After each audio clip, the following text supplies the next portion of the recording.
Good morning बच्चों। सुप्रभात। प्रातः वंदन बच्चों। आज हम लोग हिंदी का पाठ 5वां गोवा जैसा मैंने देखा, इस पाठ का अध्ययन करेंगे बच्चों।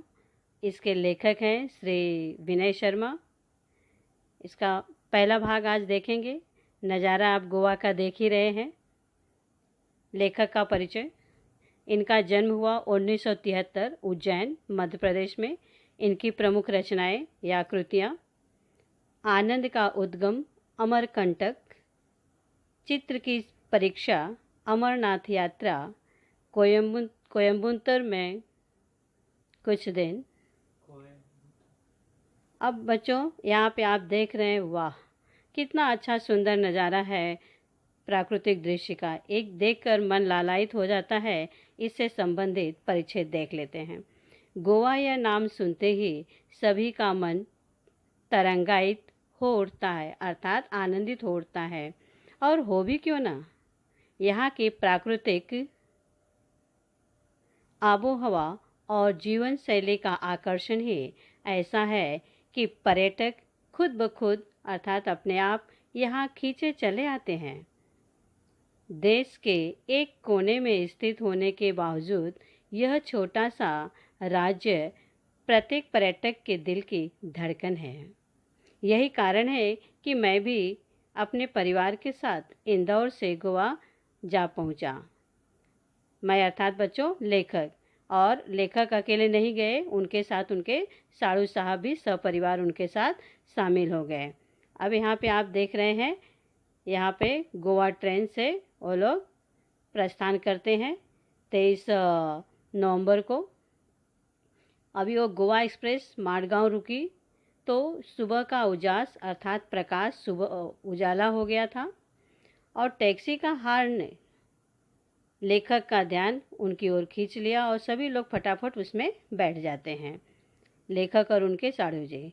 और टैक्सी पतली सी सड़क पर से तेजी गति से जाती है और एकदम ठंडी हवा की झोंकों से लेखक का मन एकदम प्रसन्न हो जाता है और यात्रा में जो थक गए थे वो सब सारी थकान दूर हो जाती है।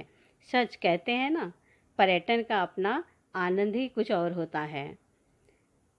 और जब हम जीवन की सभी समस्याओं से जूझ रहे हों, कंटाल गए हों, बोर हो गए हों, तो बच्चों उनसे निजात अर्थात छुटकारा पाने का सबसे अच्छा तरीका उपाय क्या है? पर्यटन ही है, पिकनिक है। बदले हुए वातावरण के कारण मन तरोताज़ा हो जाता है।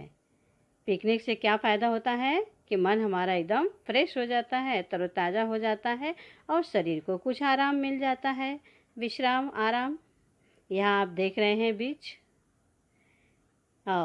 कुछ देर बाद हमारी टैक्सी मडगांव से 5 किलोमीटर दूर दक्षिण में स्थित कस्बा बेनालियम के एक रिसॉर्ट पर आकर रुक गई। यहाँ आप देख रहे हैं, यह रिसॉर्ट हमने पहले से बुक कर लिया था, इसलिए औपचारिक अर्थात जो वहाँ के नियम थे, खाना पूर्ति अर्थात वहाँ के जो नियम रूल्स रेगुलेशन थे वो पूरा करके आराम करने के इरादे से अपने स्यूट अर्थात कमरे रूम में चले गए। इससे पहले कि हम कमरों से बाहर निकलें, मैं आपको गोवा की कुछ खास बातें बता दूं।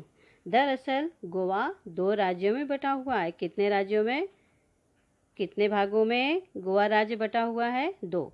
दक्षिण गोवा जिला और उत्तर गोवा जिला, जिसकी राजधानी पणजी है।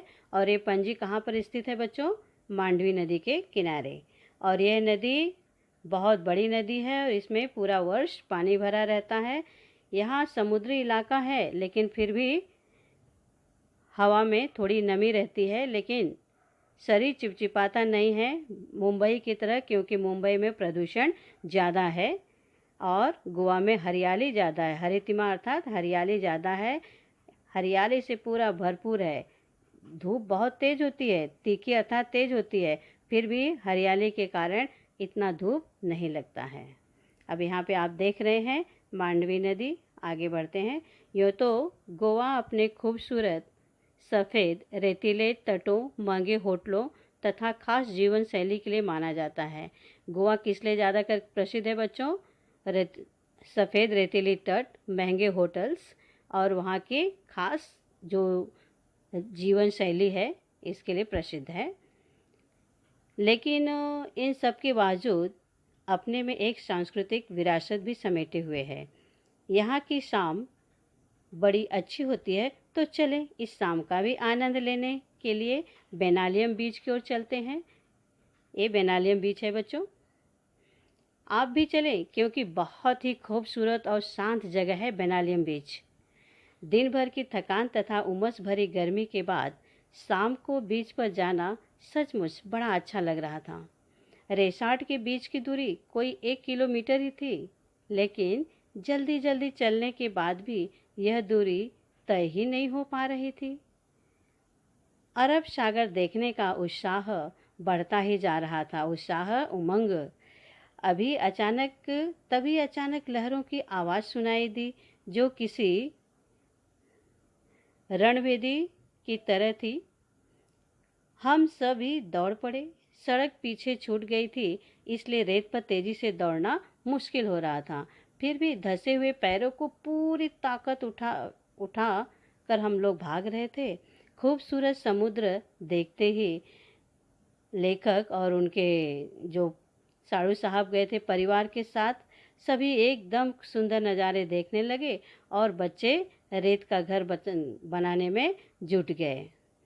और यहाँ पे जैसे बच्चे रेत का घर बनाते, लहरें आती, घर को बिगाड़ देती, फिर से बच्चे हिम्मत हारते नहीं थे, फिर से बनाते, फिर से लहरें आती और बिगाड़ देती थी। एक क्रम चलता रहा बच्चों। ये देख करके लेखक ने सीखा कि जीवन में आशावाद हो तो कोई भी काम असंभव नहीं है। अर्थात हमें हमेशा पॉजिटिव थिंकिंग होना चाहिए।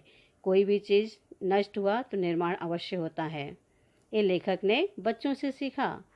शाम गहराने पर हम किनारे पर बैठ गए, मानो हर लहर कह रही हो कि बनने के बाद मिटना ही नियति है, यही जीवन का सत्य है। अर्थात जिस प्रकार लहरें बनती हैं, मिटती हैं, फिर बनती हैं, कोई एक लहर एक किनारे से दूसरे किनारे तक नहीं जा पाती है।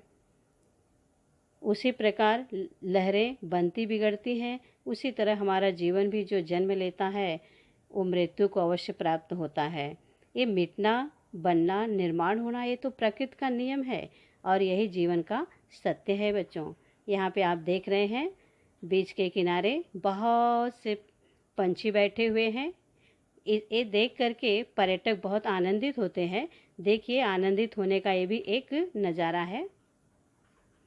यहाँ एक मज़ेदार दृश्य भी देखने को मिला। यहाँ आप देख रहे हैं लहरों की आवाज़ के बीच पंछियों की टी टी टी की आवाज़ भी आपका ध्यान अपनी ओर खींच लेती है। दरअसल ये पक्षी लहरों के साथ बहकर आई मछलियों का शिकार करने के लिए किनारे पर ही मंडराते रहते हैं। किस लिए पंछी मंडराते रहते बच्चों? मछलियों को पकड़ने के लिए।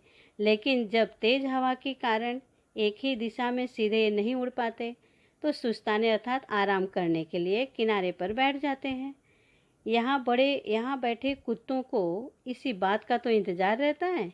मौका अर्थात अवसर, मौका मिलते ही वे इन पर झपट पड़ते हैं। लेकिन बेचारे कुत्तों को सफलता कम ही मिल पाती है, क्योंकि पंछियों की तरह उड़ तो नहीं सकते हैं ना। कुत्ता अगर उनकी तरफ झपटता है, तुरंत पक्षी क्या करते बच्चों? उड़ जाते हैं।